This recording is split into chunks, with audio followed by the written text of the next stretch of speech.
Brad Friedel played 82 games for the United States national team. He set the all-time Premier League record for consecutive appearances, 310 games without missing one, a record that still stands. He played 450 Premier League matches across 4 different clubs. He represented the United States at 3 separate World Cups.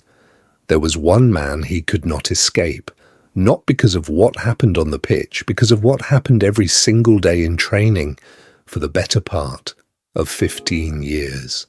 Kasey Keller, the man Brad Friedel hated more than anyone he ever competed against, not with the loud, public anger of a feud, with something colder, something that built quietly across a decade and a half, and that Friedel only admitted out loud in full, years after it no longer mattered.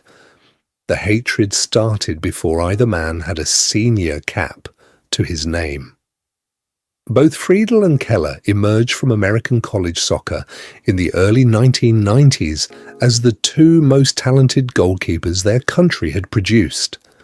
Keller starred at the University of Portland. Friedel set records at UCLA, winning the Herman Trophy as college soccer's best player in 1993, one of the only goalkeepers in that award's history. 2 goalkeepers, 1 national team, 1 starting jersey.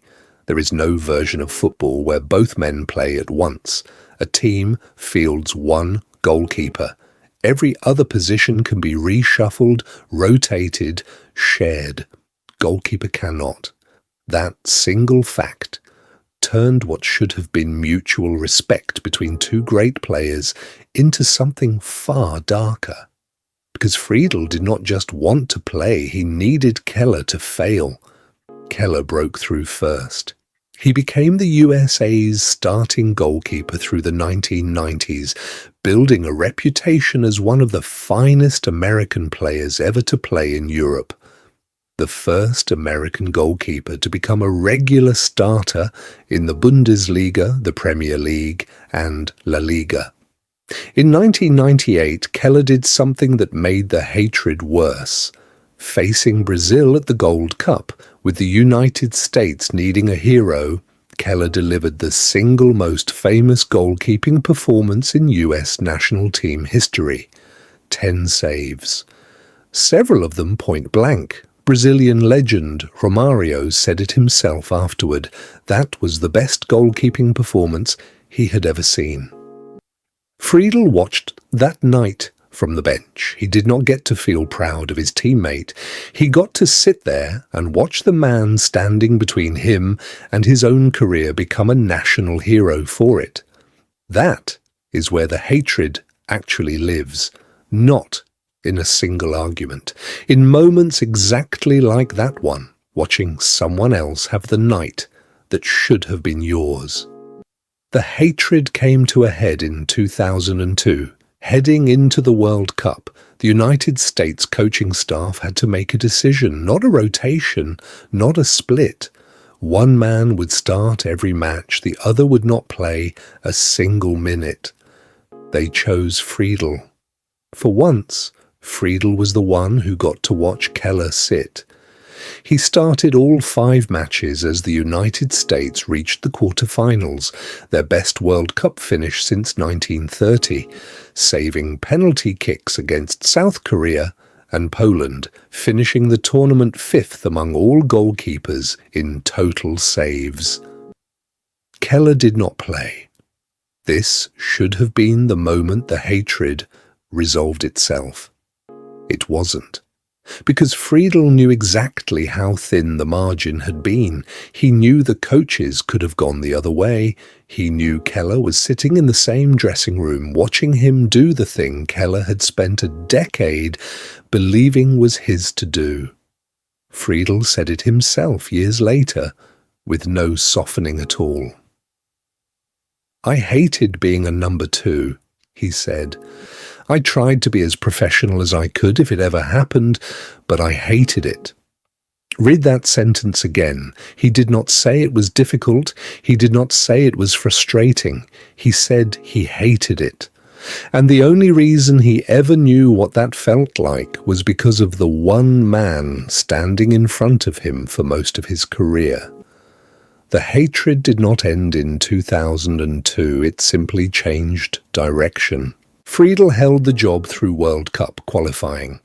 In 2005, in his mid-30s, he stepped back from the national team to focus on his club career at Blackburn, where he was building the Premier League's all-time consecutive appearances record.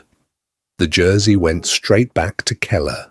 Keller locked down the starting position for the 2006 World Cup in Germany, finally getting his own tournament as the unquestioned number one in a goalkeeping room now shared with a younger player named Tim Howard instead of Friedel. For Keller, it must have felt like exactly what Friedel had felt in 2002, a moment that should have been pure vindication, except it came years late, after the man who had taken it from him first had already built half a Premier League legacy somewhere else. Neither man ever got what he actually wanted. An uncontested decade as America's goalkeeper, the argument settled permanently. No one standing in the mirror across the locker room reminding him exactly how replaceable he was. Friedel finished with 82 caps. Keller finished with 102. Every cap one man earned is a cap the other did not get. Their careers are permanently, mathematically entangled. There was no version of either man's story that did not require the other man's failure. What makes this hatred different from most is what happened after both men retired. Friedel did not walk away and let it go quietly. He built a coaching career, eventually taking over the New England Revolution, then later working with the United States Under-19 program. And in doing so, he ended up standing on the opposite side of the exact dynamic that had defined his own career. Except now, he was the one deciding who got to play, not the one waiting to find out. In 2018, while coaching the Revolution, Friedel gave a young, largely unproven goalkeeper named Matt Turner his first start in Major League Soccer. Turner had not even played competitive soccer until he was 16. Friedel saw something in him anyway. Years later, evaluating the next generation of American goalkeepers heading into the 2026 World Cup, Friedel spoke about competition for the position with a tone that revealed exactly what 15 years of hating Kasey Keller had taught him. The way Tony Jimenez, the goalkeeping coach, works and the way Mauricio works is you earn your positions each training session, Friedel said. He called the current competitors incredibly nice human beings who work exceptionally hard, language carefully chosen by a man who knew precisely what it cost to be on the wrong side of that competition. There isn't expected to be controversy regardless of who Pochettino names as the starter this summer. No public feud, no bitterness on camera. Just a man who had lived the alternative for 15 years, now making sure he never said out loud to a younger goalkeeper what he had once said about Kasey Keller in private. The record books say Brad Friedel started for the United States at the 2002 World Cup, and Kasey Keller started in 2006. They do not say what it costs to hate the man standing next to you in every single training session for 15 years. Not because he wronged you, not because of one bad tackle or one dirty foul, but simply because his success and your success could never exist in the same year. They do not say what it does to a person to watch someone else deliver the best goalkeeping performance your country had ever produced from the bench, knowing every single day in training that you believed you were good enough to be the one making those saves instead. Friedel hated Kasey Keller the way only a teammate can hate another teammate, quietly, professionally, permanently, with a smile in every press conference and something much colder underneath it. He admitted it himself decades later in 5 words that explained an entire career. I hated being a number 2. He never had to say who put him there. Cold, permanent, unresolved, the way the deepest hatreds always are.